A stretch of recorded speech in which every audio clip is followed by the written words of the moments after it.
Right detail చూస్తే హీరోయిన్ల డ్రెస్సులపై నటుడు శివాజీ మాటల రచ్చ కొనసాగుతోంది. సీన్ లోకి ఎంట్రీ ఇచ్చారు సీనియర్ నటుడు ఎమ్మెల్సీ నాగబాబు. మహిళల్ని ఫలానా డ్రెస్ వేసుకోమని చెప్పడానికి మీరెవరంటూ ప్రశ్నించారు.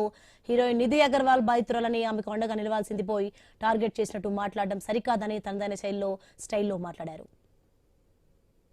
ఒకవేళ ఆ లూలు మాల్లో నిధి అగర్వాల్ పాపం ఆ పిల్ల బట్టలు ఏదన్నా ఒకటి జారితే ఆ అమ్మాయి జీవితకాలం ఆ వీడియోలు ఉంటాయి కదండి, తీమన్నా తీస్తారండి ఎవరన్నా?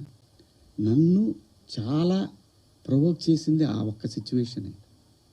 ఒక మాల్లో ఒక ఆడబిడ్డ మీద అవమానించిన మగవాళ్ళని కెమెరాలో పట్టుకొని ఎవడెవడో ఎరగదీసి మధ్యలో ఎరగదీసి చెప్పుతో సెంటర్లో కొట్టుకుంటూ తీసుకెళ్ళాలి కదా.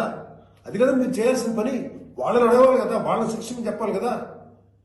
నువ్వు జాగ్రత్తగా ఉండి ఎంత జాగ్రత్తగా ఉండాలి, ఎందుకు ఉండాలి?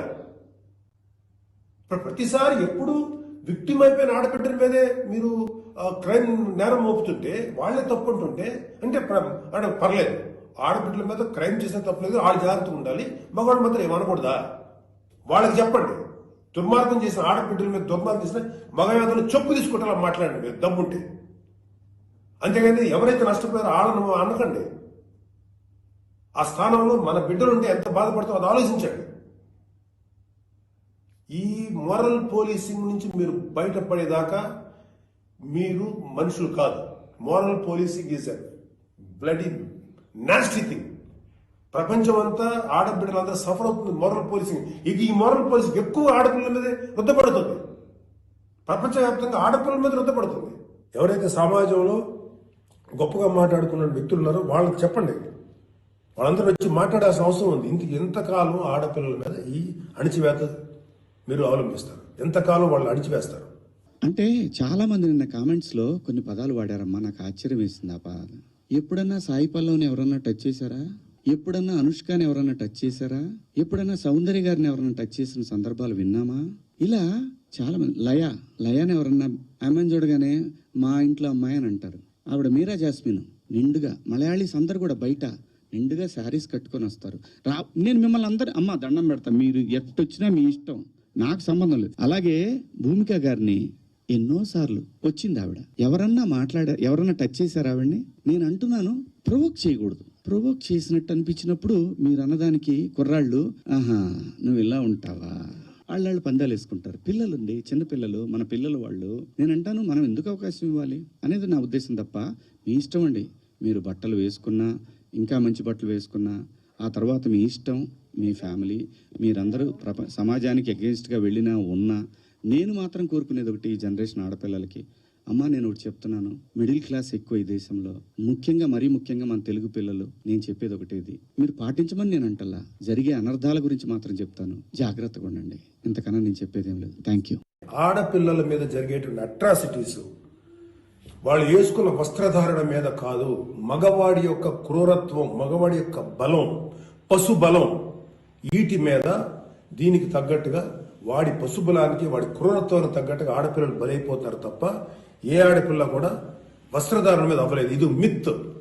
మీరు కావాలంటే ఏ ఛానల్లో చూడండి, ఏ యూట్యూబ్లోనే కొట్టండి, లేకపోతే ఏ గూగుల్లోనే వెతకండి, చరిత్ర చూసుకోండి. ప్రతివాడు స్టేజ్ ఎక్కేసి ఆడపిల్ల ఇలా ఉండాలి అలా ఉండాలి, మీరు ఎప్పుడు చెప్పడానికి ఆడపిల్ల ఇలా ఉండాలండి? బతకనేయండి. ఏ మగవాడితో సమానంగా బతికే హక్కు లేదా ఆడపిల్లలకి? వాళ్ళకి నచ్చిన డ్రెస్ వేసుకునే హక్కు లేదా? సెక్యూరిటీ అనేది ప్రతి ఒక్కరి హక్కు, ప్రతి ఒక్కరి ఇవ్వదు, ఆడ కానీ మగ కానీ. అయితే ఎస్పెషల్లీ ఆడపిల్లలు రక్షించాల్సినటువంటి వ్యవస్థలు, ఆడపిల్లలు రక్షించాల్సినటువంటి పరిస్థితులు లేవు. అంటే మోస్ట్ ఇన్సెక్యూర్డ్ ప్రపంచంలో ఇంకా మనం ఉన్నాం. స్త్రీల సమస్య మీద మాట్లాడుతూ మన రాహుల్ వైఫ్ చిన్మయి గారు ఆవిడకి వెళ్తా ఉన్నాయి, ఆవిడకి ట్యాగ్ చేస్తూ ఉన్నారు, ఇక్కడి నుంచే మొత్తం ట్యాగ్ చేస్తూ ఉన్నారు. ఆ తర్వాత మన అనసూయ గారికి ట్యాగ్ చేస్తూ ఉన్నారు. ఎందుకు చేస్తున్నారు నాకు అర్థం కాలేదు. సర్లే ఏదో పాపం ఆవిడ మాట్లాడుతూనే ఉంటుంది ప్రతిసారి కూడా, తప్పేం లేదు. నా తరఫు నుంచి 2 పదాలు దొరికినాయి కాబట్టి ఐ హ్యావ్ టు బేర్. ఏదైనా బేర్ చేయాల్సిందే. మనం దాన్ని ఓటరిచ్చి కొట్టినా దానివల్ల ఏం ప్రయోజనం లేదు. ఎందుకంటే తప్పు నా వైపు ఉంది కాబట్టి నేను సర్దుకొని వెళ్ళాలి, తప్పదు. క్షమాపణ చెప్పాను, ఇంకా చెప్తాను కూడా ఆ 2 పదాలకి. కాకపోతే ఏంటంటే మీకు ఇంత చుట్టుపక్కల ఇంత కరుడు కట్టినటువంటి దుర్మార్గమైన కామాంధులైనటువంటి సమాజంలో కొంతమంది ఉన్నప్పుడు వాళ్ళని మిమ్మల్ని మీరు రక్షించకుండా ఏర్పాటు చేసుకోండి. మీకు ఒక తమ్ముడు గానో, ఒక అన్నగానో, ఒక తండ్రి గానో, ఒక సోదరుడు గానో, ఇది నా రిక్వెస్ట్ తప్ప మీరు ఇలా ఉండాలని మాత్రం చెప్పటం పెద్ద క్రైమ్. ఆడపిల్లలు ఉండాలని చెప్పేది పెద్ద క్రైమ్, వెరీ బిగ్ మిస్టేక్. ఇది ఇలాంటి దాన్ని మాట్లాడినందుకు ఒక వ్యక్తి యొక్క వ్యక్తిత్వం పక్కన పెడితే ఇలాంటి మాట్లాడినందుకు ఈ మాటలు సపోర్ట్ చేసేటువంటి స్త్రీల గురించి నాకు బాధ అనిపిస్తుంది. ఇలా మాట్లాడతారా? మీ తోటి ఆడపిల్లను ఒకడు ఎవడో అంటే వాడికి సపోర్ట్ చేస్తారా మీరు? అలాంటి దుర్మార్గమైనటువంటి ఆలోచన సపోర్ట్ చేస్తారా? కమాన్, మా బయటకు వచ్చి ఓపెన్ చేయండి, మీ మౌత్, మీ వాయిస్ ఓపెన్ చేయండి, ఫైట్. ఈ చాదస్తపు మెంటాలిటీ ఉన్నటువంటి మగ పేదవులకి, ఇలాంటి ఆలోచించే సన్నాసులకి, అలాగే ఇలాగ దాన్ని సపోర్ట్ చేసే పిచ్చి వాళ్ళు, ఆడవాళ్ళు, ఆ మగవాళ్ళ యొక్క